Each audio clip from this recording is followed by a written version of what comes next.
مجھ سے ایک خطا ہو گئی ہے، ایک بہت بڑی غلطی ہو گئی ہے۔ آپ کو پتا ہے، توجہ سے سنیے گا میری بات کو، وہ عورت آقا کی بارگاہ میں فریاد لے کر کے آئی ہے، اے آقا کریم مجھ سے ایک بہت بڑی غلطی ہو گئی، مجھ سے بہت بڑا خطا ہو گیا۔ محترم بزرگوں اور دوستوں، آقا کریم فرماتے ہیں بتاؤ تو وہ کون سی گناہ کر لیا، بتاؤ تو صحیح کون سا جرم کر لیا جسے تم بہت بڑا خطا کہنے لگے، جسے تم بہت بڑا گناہ کہتی ہو، بتاؤ تو صحیح وہ کون سا۔ آپ کو میں بار بار یہ بات نہیں بولوں گا کہ آپ سبحان اللہ بولیے، اشارہ بھی نہیں کروں گا کہ آپ سبحان اللہ بولیے، اس لیے کہ سبحان اللہ کی تھوڑی بہت فضیلت جان لیجئے کہ جو شخص دنیا میں رہ کر کے اللہ اور اس کے رسول کی باتوں کو سن کر کے اگر ایک بار سبحان اللہ پڑھتا ہے، اس کے نامہ اعمال میں کتنی نیکیاں لکھی جاتی ہیں۔ آپ اگر اسے جان لیں گے تو پھر ہمیں بولنے کی ضرورت نہیں ہوگی، پھر ہمیں آپ کو کہنے کی ضرورت نہیں ہوگی کہ آپ سبحان اللہ بولیے، الحمدللہ بولیے۔ یاد رکھیے، اللہ تبارک و تعالیٰ کے محبوب، ہم سب کے آقا محمد رسول اللہ صلی اللہ تعالیٰ علیہ وسلم ارشاد فرماتے ہیں کہ جو انسان قرآن کی تلاوت کرتا ہے، جو انسان قرآن شریف کی تلاوت کرتا ہے، اللہ تبارک و تعالیٰ اس کے ہر حرف کے بدلے 10 نیکیاں عطا فرماتا۔ کہیے سبحان اللہ۔ اس کے کلام کی تلاوت کرنے پر ایک ایک حرف پر اللہ تم کو 10 نیکیاں عطا فرماتا ہے۔ اور میرے اور آپ کے نبی نے یہ فرمایا الف لام میم، اسے آپ ایک حرف نہ سمجھیں، اسے آپ ایک حرف نہ سمجھیں، بلکہ یہ 3 حروف ہیں، یہ 3 حروف ہیں۔ الف یہ ایک حروف ہے، لام یہ دوسرا حرف ہے، اور میم یہ تیسرا حرف ہے۔ اور جس نے ایک مرتبہ الف لام میم پڑھا، اللہ تبارک و تعالی اس کے نامہ اعمال میں 30 نیکیاں لکھ دیتا۔ کہ یہ سبحان اللہ۔ میرے محترم بزرگوں اور دوستوں، سبحان اللہ یہ قرآن کی آیت ہے۔ سبحان اللہ جو بولتے ہیں نا، نعت شریف سن کے، تقریر سن کے، یا کچھ بھی سن کر کے، اچھی گفتگو سن کر کے جو کہتے ہیں نا سبحان اللہ الحمدللہ، یہ سب قرآن کی آیتیں ہیں۔ اللہ تبارک و تعالی ایک حرف کے بدلے 10 نیکیاں عطا فرماتا ہے۔ یہ بات ذہن میں اچھی طرح نوٹ کر لیجئے کہ قرآن شریف کے حروف ہیں سبحان اللہ، قرآن شریف کی آیت ہے سبحان اللہ۔ میرے برادران ملت اسلامیہ، اور سبحان اللہ کے اندر میں یعنی 9 حروف ہیں۔ سبحان اللہ کے جو مجموعہ ہے وہ 9 حروف سے مل کر کے بنا ہے، سین با، اسی طرح ہا، الف، اس طرح ملا کر کے جو ہے وہ کل 9 حروف ہیں۔ اور اگر ہم اسے 10 سے ملٹیپلائی کر دیتے ہیں تو ہمیں پتہ چل جاتا کہ ہمیں 10 کے بدلے یعنی جو ہم 9 حروف پڑھتے ہیں، اللہ تبارک و تعالی ہم سب کے نامہ اعمال میں 90 نیکیاں لکھ دیتا ہے۔ کہ یہ سبحان اللہ۔ جو انسان ایک مرتبہ سبحان اللہ پڑھتا ہے، اللہ اس کو 90 نیکی لکھ دیتا ہے۔ ایک بات ذہن نشین یہ بھی بات کر لو کہ ہم سب کے آقا محمد رسول اللہ صلی اللہ تعالی علیہ وسلم نے ارشاد فرمایا کہ جنت میں ایک شخص ایسا ہے اس کے لیے کھجور کا درخت لگا دیا جاتا ہے۔ جنت میں ایک ایسا شخص ہے اس کے لیے کھجور کا درخت لگا دیا جاتا ہے۔ تو صحابہ کرام کہنے لگے اے آقا کریم وہ شخص کون شخص ہے، وہ کون ایسی نیکی ہے جس کو کرنے سے اللہ جنت میں کھجور کا درخت لگا دیتا ہے۔ میرے اور آپ کے نبی صلی اللہ تعالی علیہ وسلم نے ارشاد فرمایا، صحابہ سنو، وہ نیکی کوئی اور نیکی نہیں ہے، کوئی بھاری کام، کوئی بھاری مشکل کام نہیں ہے، بلکہ جو انسان اللہ اور اس کے رسول کی باتوں کو سن کر کے، ان کی بارے میں چرچا گفتگو کو سن کر کے، ان کا ذکر سن کر کے اگر دنیا میں رہ کر کے اگر ایک مرتبہ اگر سبحان اللہ پڑھا ہے، اللہ تبارک و تعالی اس کو جنت میں کھجور کا درخت نصیب عطا فرما دیتا ہے۔ کہ یہ سبحان اللہ، یہ ہے سبحان اللہ کی برکتیں، یہ ہے سبحان اللہ کی فضیلتیں۔ آپ کو ایک بات معلوم بھی ہے کہ قیامت کے دن جب سورج کو سوا نیزے پر کر دیا جائے گا، زمین تانبے کی کر دی جائے گی، اور تو اور انسان کا دماغ ایسا کھولے گا جیسے کہ کڑھائی میں تیل کھولتا ہے، جیسے کہ کڑھائی میں تیل کھولتا ہے۔ میرے محترم بزرگوں اور دوستو، ہم نے کیا سمجھا قیامت کو؟ ارے وہاں پر میرے نبی نے فرمایا ایک ایک نیکی کے لیے ترسو گے، وہاں پر ایک ایک نیکی کے لیے بھٹکو گے، ادھر ادھر جاؤ گے، لوگ اپنی ماؤں سے دور ہوتے ہوئے نظر آئیں گے، ایک باپ اپنے بیٹے سے دور بھاگتا ہوا نظر آئے گا، ایک بہن اپنے بھائی سے کوسوں دور بھاگتا ہوا نظر آئے گا۔ وہ ایسا پرفتن وقت ہوگا، وہ ایسا وقت ہوگا جس کے بارے میں فرمایا گیا کہ وہ دن 50,000 سال کا ایک دن ہوگا، 50,000 سال کا وہ ایک دن ہوگا۔ میرے محترم بزرگوں اور دوستوں، ذرا اس کے لیے کچھ تیاری کرو، ذرا اس کے لیے کچھ سوچو کہ وہاں پر ہم کیسے حساب و کتاب دیں گے، وہاں پر اپنے کیے کرائے کا کیسے حساب دیں گے۔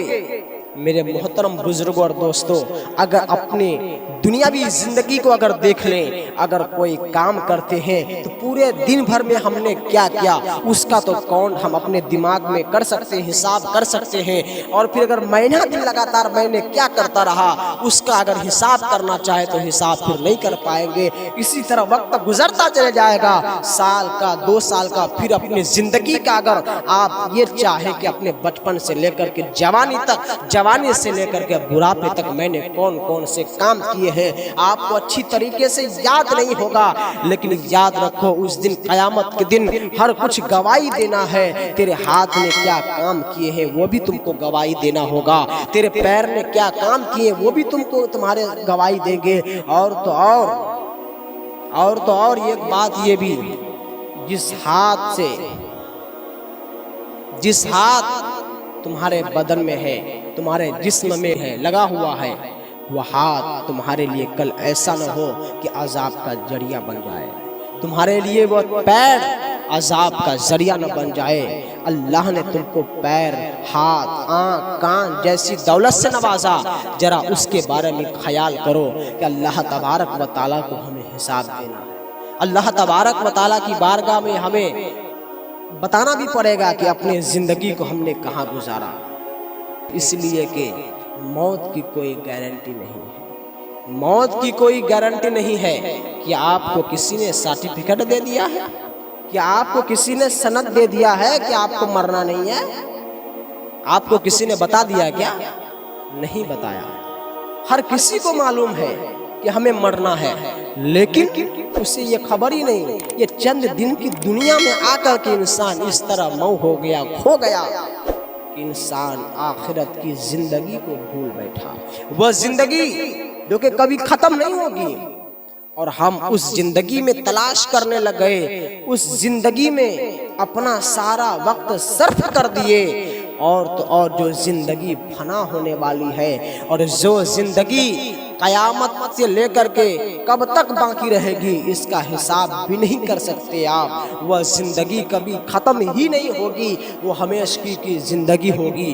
وہاں پر ہمیشہ ہمیشہ رہنا ہے۔ ذرا سوچو تو صحیح، یہاں پر رہنے کے لیے اچھی طریقے سے مکان بناتے ہو، یہاں پر رہنے کے لیے اچھی طریقے سے گھر بناتے ہو، ذرا سوچو تو صحیح۔ پہلے دی بات میرے آقا کریم نے یہ بھی فرما دیا کہ قبر آخرت کی پہلی منزلوں میں سے ایک منزل ہے،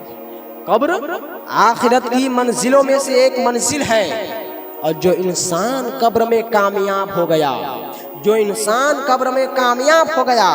اللہ تبارک و تعالیٰ اس کے اور بھی آگے کے منازل جو ہیں وہ سارے اللہ آسان کر دے گا۔ کہیے سبحان اللہ۔ میرے محترم بزرگوں اور دوستوں، اس لیے آپ سے گزارش ہے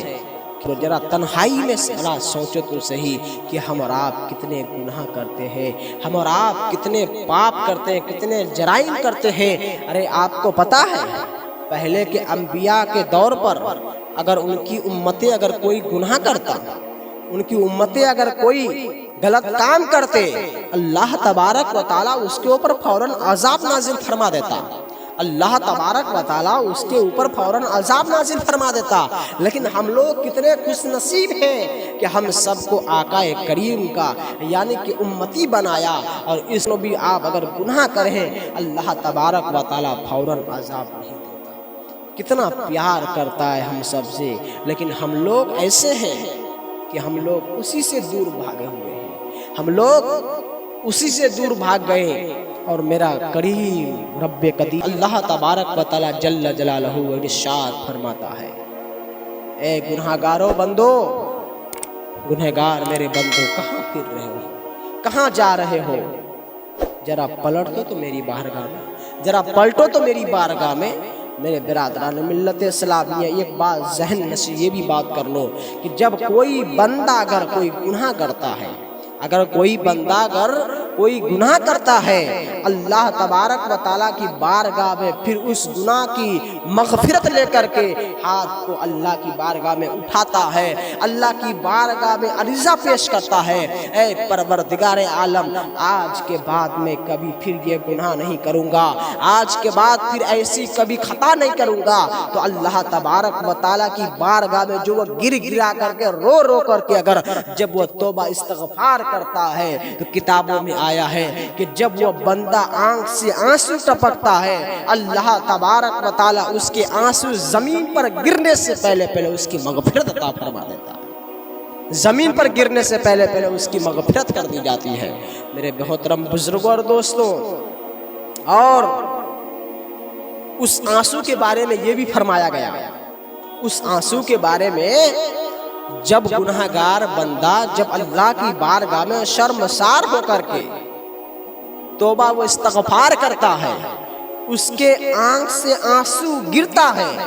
آگ میں اگر اس کو ڈال دیا جائے اس آنسو کو تو وہ آگ بھی ٹھنڈی نظر ہو جائے گی، وہ آگ بھی ٹھنڈی ہو جائے گی. اتنا پاورفل وہ آنسو ہے. میرے محترم بزرگوں، اسی لیے آپ سے